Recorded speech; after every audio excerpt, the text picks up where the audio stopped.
Is the US economy secretly rolling over into a recession right now? On paper, policymakers say no, GDP is steady, unemployment looks low. But if you peel back the glossy headlines, the cracks are gaping wide. Stay with me because in the next few minutes, you'll see how almost 1 million phantom jobs were erased, how household debt has quietly hit a record 18.4 trillion US dollars, and why some of the smartest investors in the world say the system is breaking beneath our feet. My name is Elizabeth Ann Stewart, and you are watching Geopolitics and Money. Follow the money, decode the world. Do you think there will be a recession? I don't see it at all. I think this country is going to boom. But are you expecting a recession this year?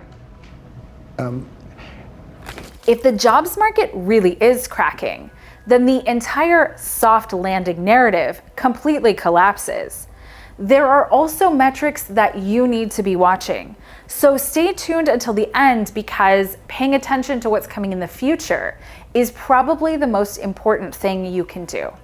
Jobs are the first cracks. The labor market is usually the last thing to fall in a recession, but it's also where you can see the first cracks if you look closely. And right now, those cracks are everywhere. The election, they announced that those numbers were wrong. And that's what they did the other day. So it's a scam, in my opinion. Getting rich in 2025 is actually way simpler than most people think. You don't need years of experience or a fancy degree from Harvard that leaves you in debt. You can actually start earning in a few weeks, whether it's a high-paying job or just you wanting to launch something of your own. AI isn't just helpful anymore, it's required. Nearly every job today demands AI skills, as chances of people who are skilled with AI is 130% more than the rest. Worry not, I have good news for you.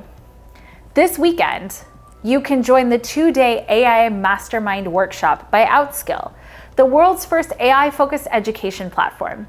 It's happening this Saturday and Sunday from 10 a.m. to 7 p.m. Eastern on both days.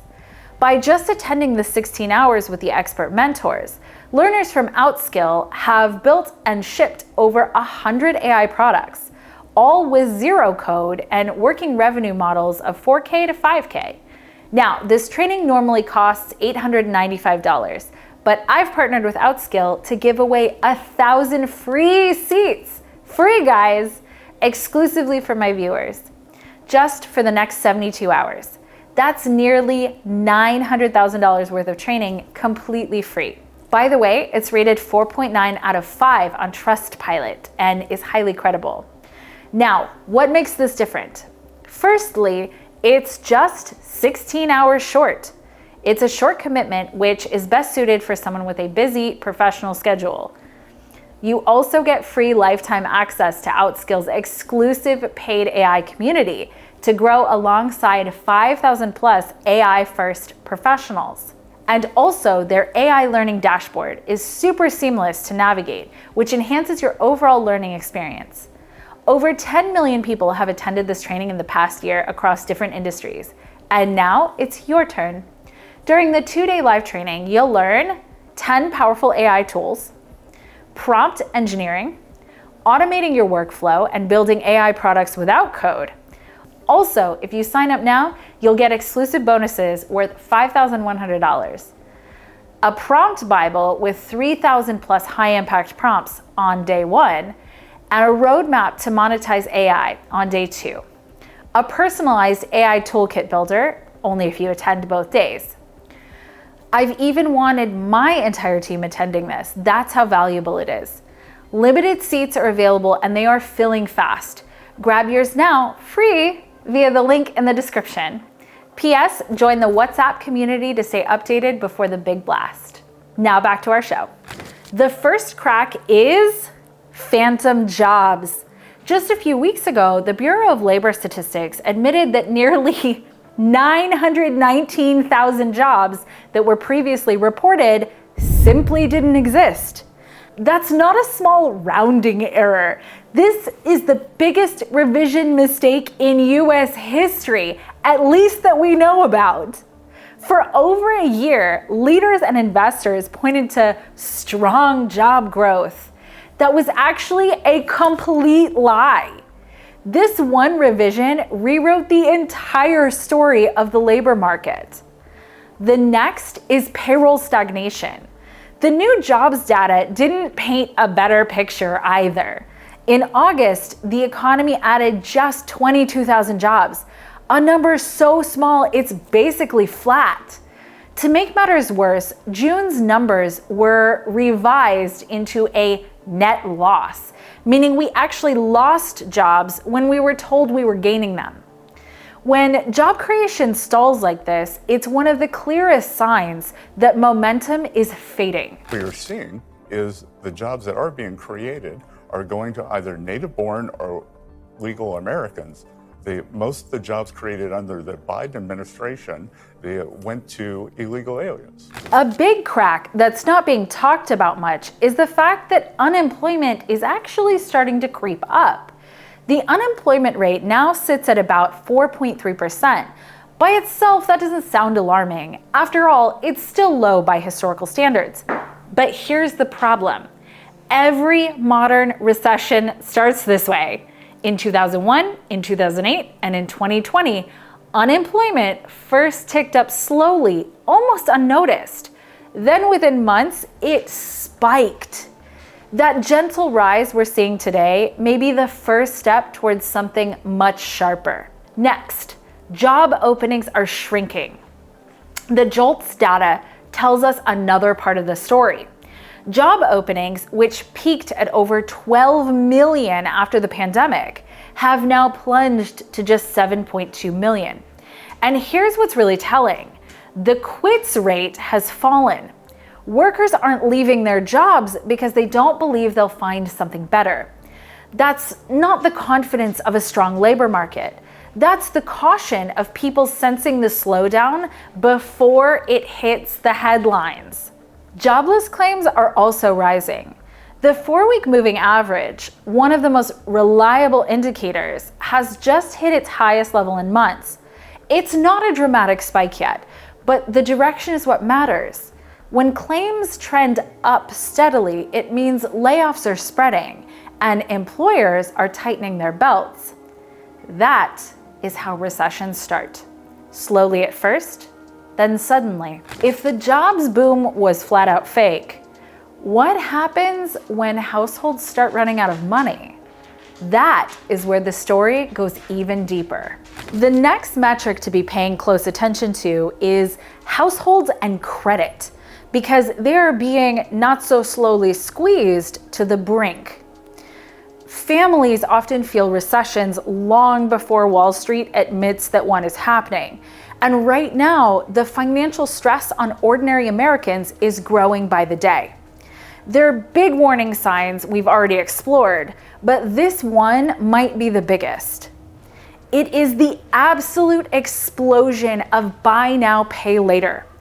The debt tool that is turning into a lifeline for a lot of people is also a massive warning. More and more Americans are turning to buy now, pay later (BNPL) services, not just for luxuries, but for groceries, the basic stuff of everyday life. While buy now, pay later loans have been in use for big ticket items for years, new data is showing that a growing number of American consumers, quarter of consumers, are using these payment plans for groceries. A recent LendingTree survey found that 25% of shoppers now use buy now, pay later loans for groceries, up from 14% just a year ago. That jump tells us something serious. People aren't just using these for nice to have luxuries, they're actually using it for essentials, for quality of life standard. Klarna, one of the biggest names in the space, showed how this has exploded. In 2025, it's expected that 91.5 million Americans will use buy now, pay later, nearly 6% up year over year. Klarna's US payment volume is projected to reach $25.77 billion this year. Over 42 million Americans used Klarna in 2024, with the average user spending about $513.47 per year throughout the service. But it's not just usage, it's risk. Nearly half of the buy now, pay later users say that they've paid late at least once. In some surveys, 41% reported being late in the past year. That shows that even though these services are advertised as friendly credit, many users are actually slipping into paying a lot more than they would have directly for what they're buying due to fees and interest. Younger generations are leading this trend. Gen Z and younger millennials are far more likely to use a buy now, pay later service regularly, not just occasionally. And like I said, many are using it for food, groceries, household essentials, not luxuries. When people start relying on deferred payments to afford the basics, you are looking at financial fragility, not just convenience. Let's look at the larger debt explosion. US households are carrying more debt than at any point in history. By the end of the second quarter of 2025, total household debt soared to $18.39 trillion. That's not just a big number. It's an increase of $185 billion in a single quarter. Mortgages, car loans, student loans, credit cards, all of it is climbing together. And with interest rates staying higher for longer, that mountain of debt is becoming harder and harder to manage. Now, after debt comes delinquencies, and they are rising. But it isn't just that people owe more money. More and more, they're starting to fall behind on their payments. Right now, about 4.4% of all outstanding household debt is delinquent. Student loans are leading the way with over 10%. Now more than 90% past due. Credit cards aren't far behind, with delinquencies hitting their highest level since 2011, around 12 to 13% of balances that are past due. These aren't just isolated struggles, they're systemic warning signs that households are getting squeezed from every angle. Even prime borrowers are slipping. What's especially worrying is that it's not just risky borrowers feeling the pain. Even households with prime credit scores, the ones who are usually resilient, are falling behind. That tells us this isn't a fringe problem at the edges of the economy. It's creeping into the middle class. The people who usually keep spending steady even when things slow down. When they start missing payments, you know the pressure is widespread. Next is wages versus reality. At the same time, paychecks just aren't stretching far enough. Corporate earnings data shows that wage growth is turning negative across many companies, even as the stock market floats at or near all-time highs. That disconnect between what Wall Street celebrates and what mainstream can afford, it never lasts long.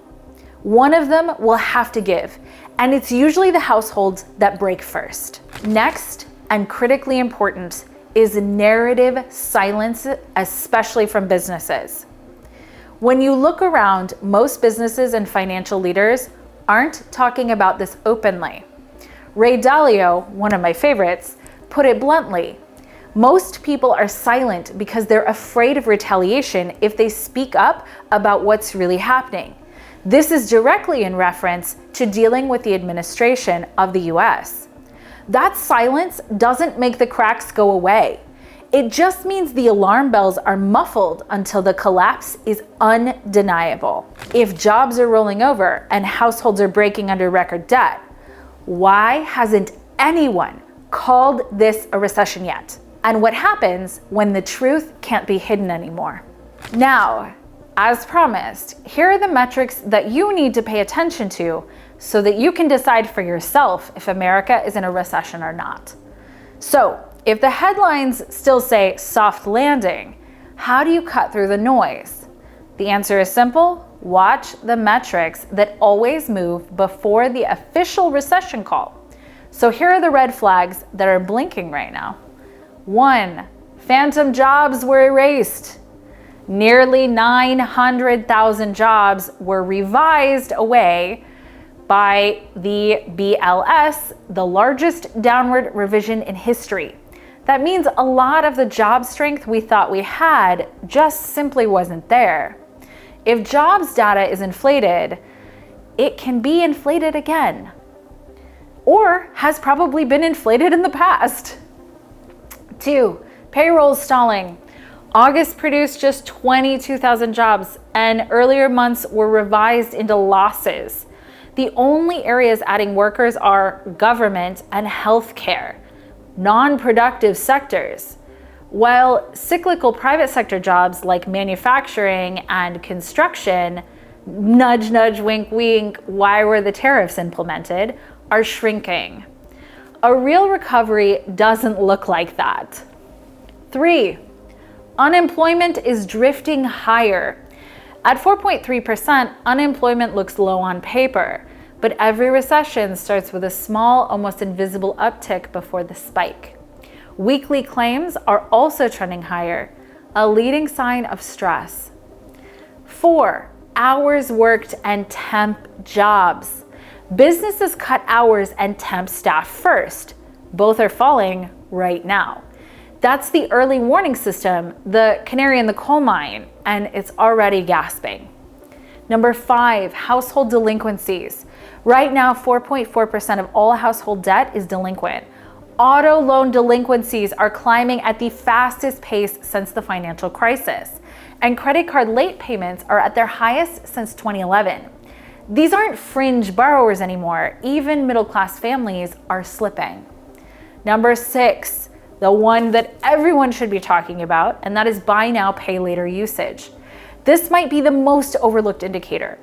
A quarter of Americans who use buy now, pay later are now using it for groceries, up from 14% last year. That's not about convenience, that is about survival. When millions of people are deferring payments just to put food on the table, you are looking at a society that is living beyond paycheck to paycheck with no cushion. 7, earnings versus reality. Corporate earnings are turning negative, even as stock markets stay inflated. That disconnection is important to pay attention to. Either Wall Street starts being honest, or households buckle down further. These are the signals to watch, and if they keep moving the way they are, then the so-called soft landing won't just be wishful thinking, it'll be a cover story for a recession that's already here. So, is the US in a recession right now? Not officially, but unofficially, it looks and feels like one already. The data revisions, the household squeeze, the silent warnings from credible voices, they all point to the same direction. The real danger isn't just the recession itself.